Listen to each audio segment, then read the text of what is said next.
This is explanation on the topic blood and plasma expanders. So here is the definition of blood and plasma. Blood is a fluid connective tissue that circulates continuously around the body, allowing constant communication between tissues distant from each other. तो blood एक fluid connective tissue है जो कि पूरे body में circulate होता है ताकि सारे ऑर्गन्स टिश्यूज़ में वो अच्छे से कम्युनिकेट हो सके. Next definition is the plasma, a clear straw colored watery fluid in which several different types of blood cells are suspended. तो plasma क्या है? Plasma एक clear straw colored means a pale yellow color watery fluid है जिसमें several different types of blood cells present है. blood cells जैसे कि RBC, WBC, platelets जो ये कंटेंट्स जिसमें प्रेजेंट रहते हैं इसको बोलते हैं plasma. Here are some points regarding blood and plasma volume expanders. First point is plasma expanders are the agents that have relatively high molecular weight and boost the plasma volume by increasing the osmotic pressure. तो ये एक agents है जो plasma expanders जो है वो एक agents है जिसका molecular weight हाई रहता है. हाई रहने के कारण अगर कोई भी पर्सन के बॉडी में फ्लूइड लेवल कम हो गया है तो जब उनको प्लाज्मा एक्सपैंडर्स दिया जाता है तो वो क्या करता है उस लेवल को इंक्रीज़ कर देता है. They are used to treat patients who have suffered haemorrhage और शॉक. तो प्लाज्मा एक्सपैंडर्स किसे दिया जाता है? वो पेशेंट्स को दिया जाता है जिन्हें हेमरेज या फिर शॉक हुआ हो. Next point is volume expanders are the IV fluid solutions that are used to increase or retain the volume of fluid in the circulating blood. तो वॉल्यूम एक्सपेंडर जो है वो IV फ्लूइड के form में मिलता है जो कि किस चीज़ के लिए यूज़ होता है ताकि अगर कोई पर्सन के बॉडी में फ्लूइड के लेवल डिक्रीज़ हो गया है तो उसको कंपेंसेट करने के लिए उसको मैनेज करने के लिए. Next point generally volume expanders are used to replace fluids that are lost due to illness, trauma, surgery, burns and extensive tissue damage.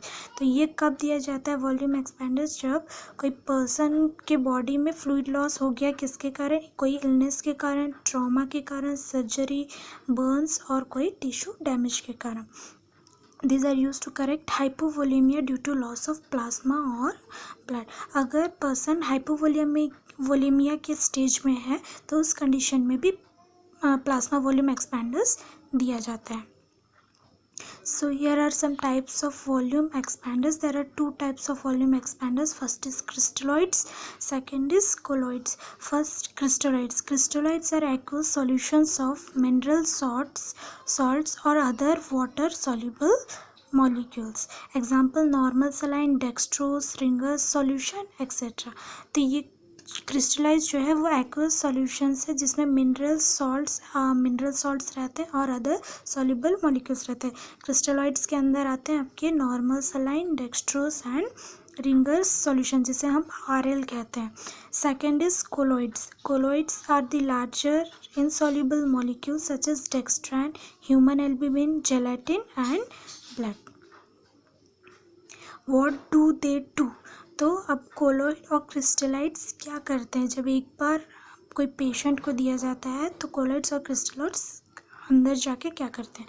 तो फर्स्ट है colloids increases the plasma volume, less peripheral oedema, smaller volumes for resuscitation and intravascular half life 3 to 6 hours. तो colloids जब दिया जाता है तो वो क्या करता है? पर्सन के बॉडी में प्लाज्मा वॉल्यूम जो कम हुआ है उसको वो इंक्रीज़ करता है. पेरिफेरल एडिमा जो है, पेरिफेरल एडिमा अपन को पता है कि that is a swelling in the body peripheral area, so there will be less peripheral edema, smaller volumes for resuscitation. Resuscitation means bringing back the normal functioning of all the organs.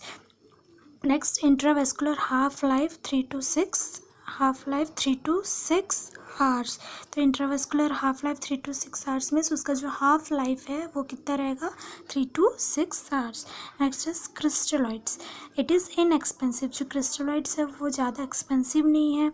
Use for maintenance fluid and initial resuscitance. It is also used for maintaining the fluid balance in the body, restore third space loss. Third space loss जो है वो कुछ नहीं है, इसमें जो है third space loss में फ्लूइड जो है वो इंट्रावेस्कुलर स्पेस से इंटरस्टिशियल और थर्ड स्पेस में चला जाता है, तो उस स्पेस को फिल करने के लिए क्रिस्टलॉइड्स यूज़ होता है। Next is intravascular half life is 20 to 30 minutes. तो कोलॉइड्स का जो हाफ लाइफ है 3 to 6 आवर्स है एंड क्रिस्टलॉइड्स का जो हाफ लाइफ है 20 to 30 minutes. So is it colloids और crystalloids.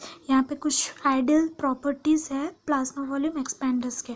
First is it is isooncotic with plasma. Isooncotic with plasma means plasma जो है वो अदर प्रोटीन्स के साथ मिक्सअप रहता है ताकि वो फ्लूइड लेवल को अच्छे से मेंटेन कर सके। Next point is distributed to IV compartment only. तो ये जो प्लाज्मा वॉल्यूम एक्सपैंडर्स है वो कोई अदर फॉर्म में नहीं मिलता except it is found in the form of IV intravenous. Second point is pharmacodynamically inert. Pharmacodynamically inert means it is not moving or not able to move. Inert means not moving or not able to move. Next is non-pyrogenic, non-allergic and non-antigenic. Non-pyrogenic means अगर एक बार ये plasma volume एक्सपेंडर्स patients को दिया जाता है तो उनको कोई फीवर या फिर हीट जनरेट नहीं होता है, और ये नॉन एलर्जिक है और ये नॉन एंटीजेनिक भी है। Third point, no interference with blood grouping और क्रॉस मैचिंग। अगर कोई कंडीशन में पर्सन का ब्लड सैंपल्स लिया जाता है ब्लड ग्रुपिंग के लिए या फिर क्रॉस मैचिंग के लिए, तो उस कंडीशन में प्लाज्मा वॉल्यूम एक्सपेंडर्स उसमें इंटरफेयर नहीं करते हैं। और next point is stable, easily sterilisable and cheap. तो ये स्टेबल है, इजीली स्टेरिलाइज भी हो जाता है और ये बहुत ज़्यादा चीप है, ये इनएक्सपेंसिव है।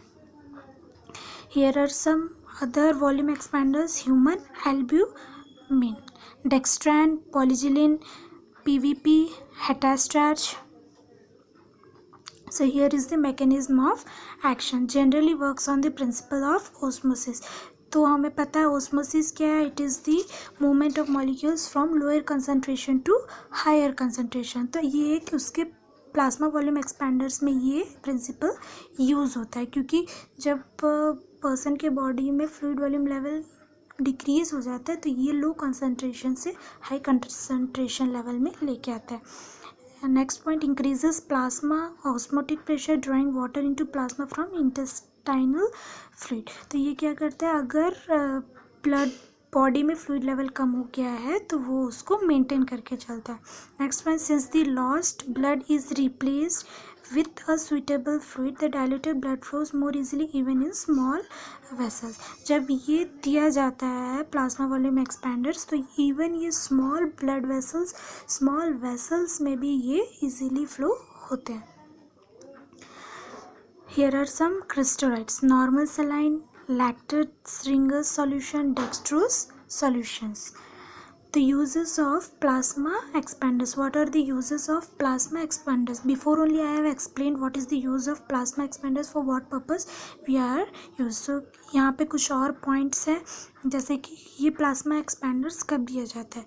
तो इससे पहले मैंने ये बताया था कि ये कब दिया जाता है, जब पर्सन के बॉडी में फ्लूइड लेवल कम हो जाता है कोई भी रीज़न के कारण, कोई बर्न्स के कारण, hypovolaemic shock, severe trauma, endotoxin shock and extensive tissue damage के कारण अगर पर्सन के बॉडी में फ्लूइड लेवल कम हो जाता है तो उस कंडीशन में प्लाज्मा एक्सपेंडर्स दिया जाता है।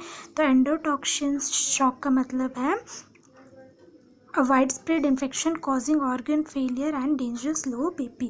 तो एंडोटॉक्सिन शॉक कुछ नहीं है, ये एक इन्फेक्शन है जिसके कारण कोई ऑर्गन फेलियर हो सकता है। इन्फेक्शन है जिसके कारण कोई ऑर्गन फेलियर हो सकता है और इसमें क्या होता है, लो BP होने का भी चांसेस रहता है।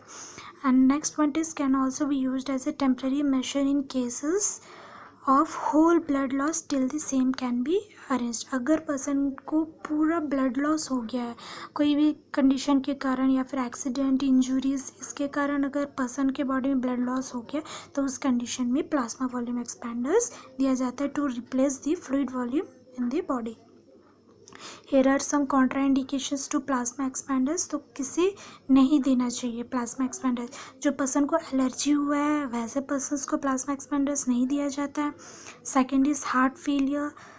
थर्ड सीवियर एनीमिया, अगर पर्सन को एनीमिया हुआ है तो उस कंडीशन में भी नहीं दिया जाता।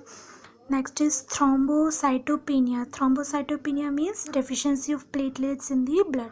अगर पर्सन को थ्रोम्बोसाइटोपेनिया है तो उस कंडीशन में पर्सन को प्लाज्मा एक्सपेंडर्स नहीं दिया जाता। Next is pulmonary oedema. अगर पर्सन को पल्मोनरी एडिमा का डायग्नोसिस है तो उस कंडीशन में भी प्लाज्मा एक्सपेंडर्स नहीं देते। Next is renal insufficiency. अगर पर्सन का रीनल फंक्शन इम्प्रॉपर है या फिर इनसफिशिएंसी है तो उस पर्सन्स को भी प्लाज्मा एक्सपेंडर्स नहीं दिया जाता। So here are some comparison with whole blood and gelatin blood. Thank you.